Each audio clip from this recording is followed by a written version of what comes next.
I'm not sure I can do this. Every single part of my body is screaming at me to stop.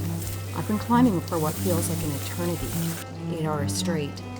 The trail just keeps rising, relentlessly.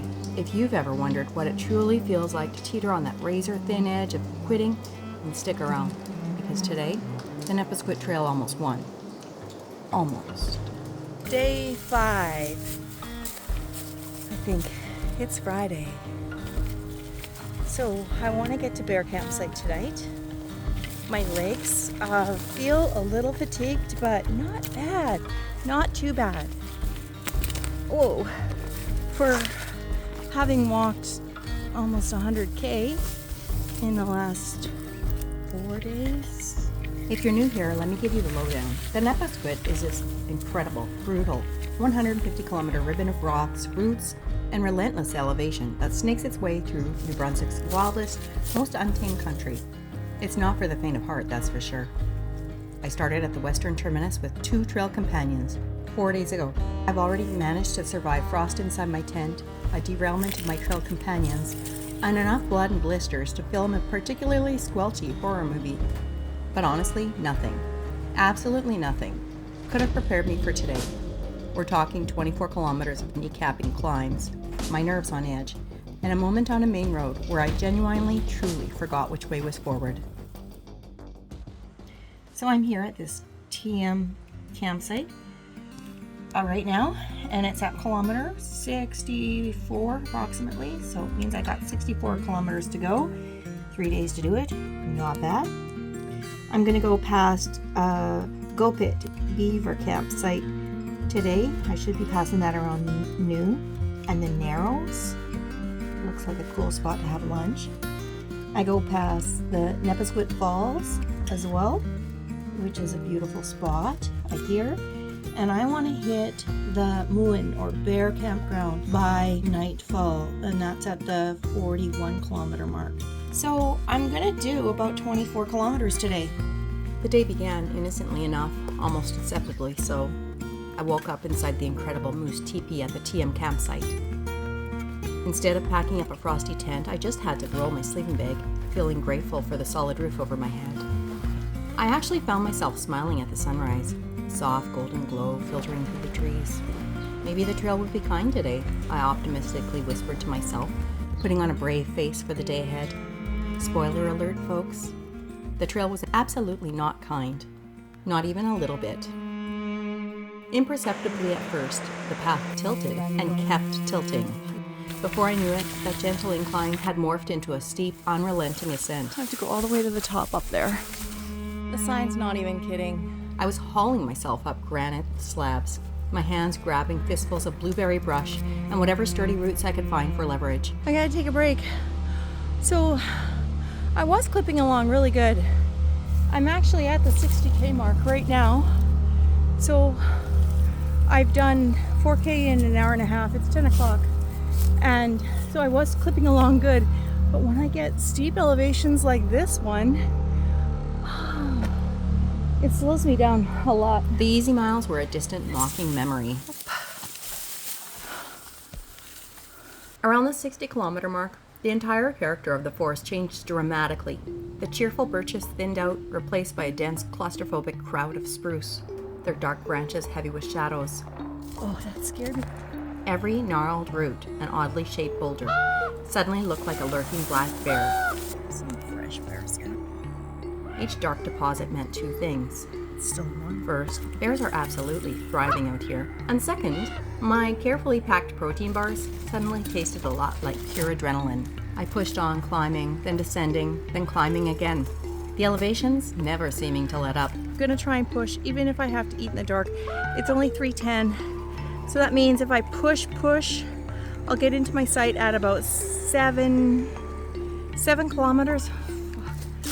7 kilometers is gonna take me about 4 hours. Yeah, and I'm tired, man, I'm tired. My heart was pounding, a mix of exertion and nerves. Okay, let's go. Just as the claustrophobia of the spruce forest started to feel truly suffocating, the world opened up. The trail suddenly narrowed, clinging to the side of a steep gorge.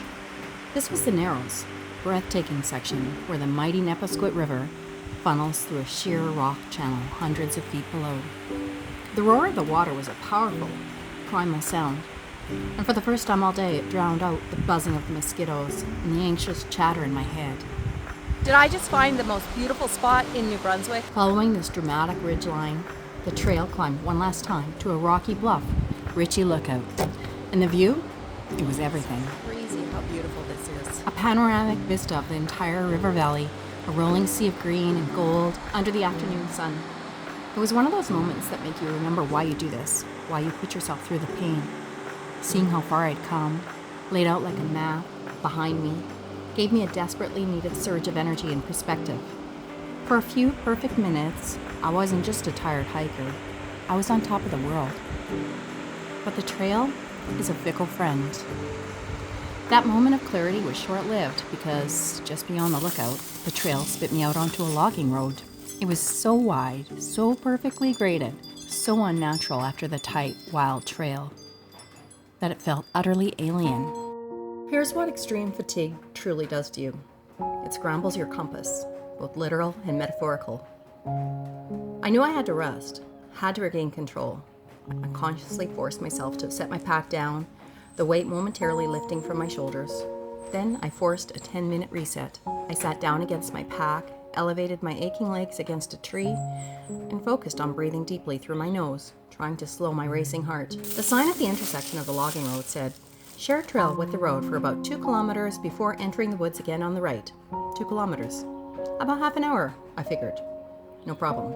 Oh, you can tell I'm tired. My cheeks are all red, but I lost some time. I did my little legs up a tree to alleviate some pain in my feet. And then the road continues down. The trail follows the road down like 2 kilometers, but it's not well signed at all. So I kept thinking I should go off before I should. And at one point, the road actually turns right. And I did that, but I didn't see any signs, so I thought I was on the wrong road.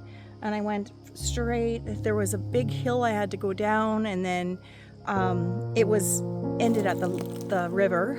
I could see the dam from there, so I knew that's where I was supposed to be going. I have to find the dam still.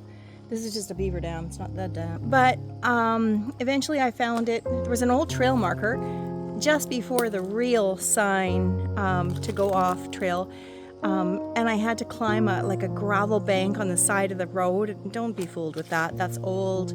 It's not the entrance. The entrance is just a few, like 50 meters.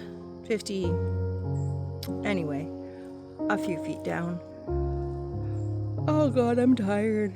But I still want to make it to Bear Campsite by night tonight, and I might be trekking in the dark. So where I can stop, I will fuel up and get some dinner, and then I'll trek on. This wasn't just physical exhaustion anymore. This was mental unraveling. Kilometer 24 delivered an unexpected, almost divine miracle in the shape of a beat-up plywood shelter, Bear Campsite. This is not the campsite. I think I'm out of the mountains, so the worst part is over. No more upstairs, downstairs, upstairs, downstairs. Whoa, that did me in. This is a beautiful place. I keep saying that. It really is. But I'm still in a race to find that bear. I gotta go. You should have thought of this when I was back there. The water supply. I have no water. I should have got water. Guys, it's right here. There. I thought there would be a teepee here, but it looks like there's a shelter. Let's look around. Oh, I'm so happy to see this place. And I get to wake up here tomorrow morning by those chain of rocks, it's called. As I stumbled towards it, my legs felt like lead. I could barely believe my eyes. Oh, it's beautiful, overlooking the river.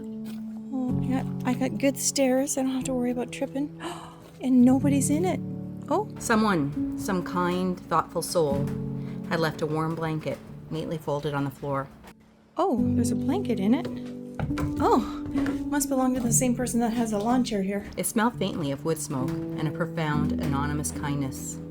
I sank onto the floor, the cheap plywood hard beneath me, and folded that soft, unassuming blanket in half, draped it over my sleeping pad, and laid on top of it with my quilt covering me. Oh my gosh, I just want to lay down, guys. In my house. It's a beautiful house. But before I eat, I'm gonna go down to the river and wash up and fill my water up. Oh, my feet hurt. You could hear the pain when I was stepping down the stairs. In that moment, I almost cried. It wasn't just a blanket. It was a symbol, a small, tangible piece of human comfort in a day that had been nothing but relentless challenge. It felt like a sign. This was home for the night.